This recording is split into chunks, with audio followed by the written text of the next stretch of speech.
This is how you can be able to start a personal finance YouTube channel, and in this video I'm going to share with you an overview of 5 key stages that you need to consider when starting a personal finance YouTube channel today.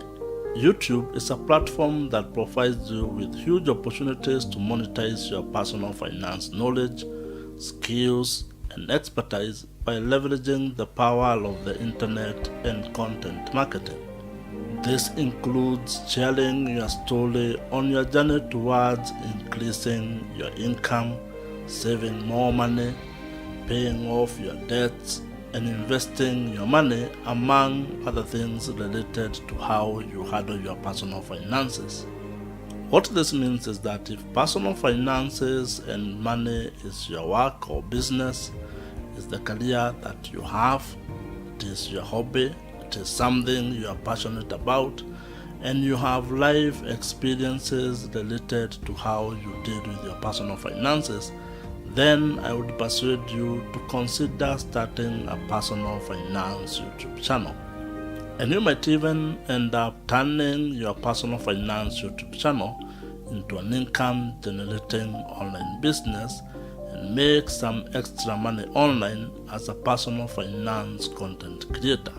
And so, if you are interested and ready to start a personal finance YouTube channel, I would like you to consider the following 5 stages.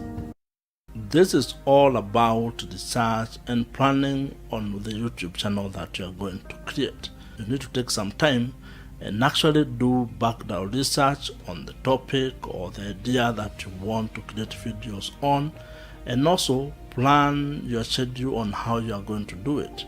The planning could include when you are going to post content, how many times you are going to post per month or per week, or whatever schedule you come up with. You need to have thought through about all those issues before you have actually started and launched your YouTube channel. This is an important phase because when you do your research well and when you plan well, then you will have increased your chances of success. You will have looked at the path that you are going to follow towards achieving the goal you have set for yourself. Phase 2 is actually a critical one when it comes to your strategy, your business plan, and how you are going to make money with your YouTube channel. And I know you might be wondering how or why I would bring monetization this early in your planning phase. The idea is that if you are building your YouTube channel as a business, you need to have figured out how this business is actually going to generate revenue, how you are going to make money. And there are quite a number of ways on how you can be able to make money with your YouTube channel. And while you may want to do all of them, probably you may not be able to do that when you start. You may need to actually sequence it. You may need to create a plan on how you're going to execute and implement each of the monetization strategies that you want to pursue. The ways in which you can be able to make money with your YouTube channel include display advertising, affiliate marketing, selling of digital or physical products, subscriptions, memberships, coaching, consultancy, as well as subscription, among other monetization ideas. In phase 3, this is where the rubber meets the road. This is where your focus will be on when it comes to creating the content needed for your YouTube channel. The work that you're going to do in this phase is basically creating your video content. These are things that you had actually thought about, researched on, and planned on how you are going to do it. You already have sort of a schedule or cadence on how many videos you are going to produce each week or each month. And all you're doing in this phase now is actually having those ideas or executing on those ideas. That means researching the specific video ideas, scripting them, recording them, editing, and publishing them, or at least scheduling when they will be published. This is actually the most difficult part when it comes to starting and building a YouTube channel, because unless there is nothing else you are doing, it is possible that you will be required to set time aside to actually create content.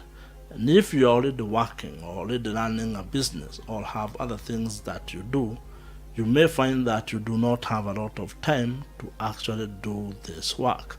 And this is why it requires you to be very focused, to be very disciplined, and to have a clear plan and schedule on how things are going to work. However, you cannot ignore creating video content because this is the lifeline of your YouTube business. It is the lifeline of your YouTube channel. A YouTube channel without content is pretty much useless, but you need to be creating content that serves the target audience or the target market that you had already planned to serve. You need to be able to be creating content that actually adds value to that particular audience.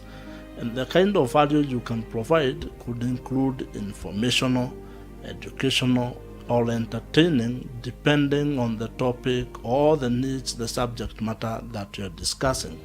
When growing any sort of a business, whether digital or otherwise, you will need to actually take a lot of interest on the performance metrics that you are getting. And this applies to your YouTube channel as well. And the good thing about this is that YouTube has actually one of the most powerful backend when it comes to analytics. You can get a lot of information on how your YouTube videos are performing, how people are engaging with that content, and very many other metrics that become very important when you are growing your YouTube business or your YouTube channel. You need to take time to actually analyze that data, because that might actually inform your strategy in terms of content or business and also audience engagement going forward. And this is something that you need to be doing on a regular basis. At the same time also, you need to be careful not to spend a lot of time on analytics and forget to continue creating content. Probably should set aside some time, probably maybe once a week or once a month, when you sit down and look at the data to inform the next phase of your YouTube channel. This phase is all about scaling and growing your YouTube channel. And there are a number of ways on how you can be able to do this. And I would probably think of 3 ways on how you can be able to grow your YouTube channel. You want to grow it in terms of the content that you are creating. That means you may get to a stage where you want to actually increase the number of videos that you actually publish. That is about growing your content. It may also include the quality, whereby maybe instead of doing many videos in a week, you do one that is of very high quality. It all depends on the stage that you are in. Second way in which you can be able to grow your YouTube channel relates to audience engagement and audience growth. The way this can work is that you can look at probably increasing the number of subscribers. And while that is not one of the best metrics to actually measure the growth or success of a YouTube channel, it is a good vanity number or vanity metric number to actually have, especially if that makes you feel good. However, there are also other ways in which you can increase engagement with your audience. You may try to look for ways into actually putting that engagement or taking that engagement into a platform that you actually own. That would look like, how are people engaging on your email newsletter? Are they engaging with the lead magnets that you create? Are they downloading the number of things that you provide on their description box? Are they commenting? Are they liking your videos? You need to look at all these metrics of engaging your audience because you want to create an engaging community. The third way to grow or scale your YouTube channel, and probably this is one of the most important if you are looking at your YouTube channel as a business, is increasing your monetization strategies. You may have started by making money through one way or one idea or one strategy.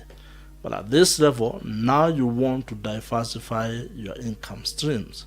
You want to create multiple streams of income which also ends up de-risking or minimizing the risk that come with relying on only one source of income. It means that you need to look for ways to actually generate more revenues from your YouTube channel. And that might mean incorporating a few other monetization strategies that you probably have not already started working on. So in your planning, think of 5 years, 10 years. That kind of framework will actually help you when creating a business and also in terms of expectation management. If you have enjoyed this video, watch the video on your screen right now. Subscribe to this channel if you have not, and I'll see you in the next one.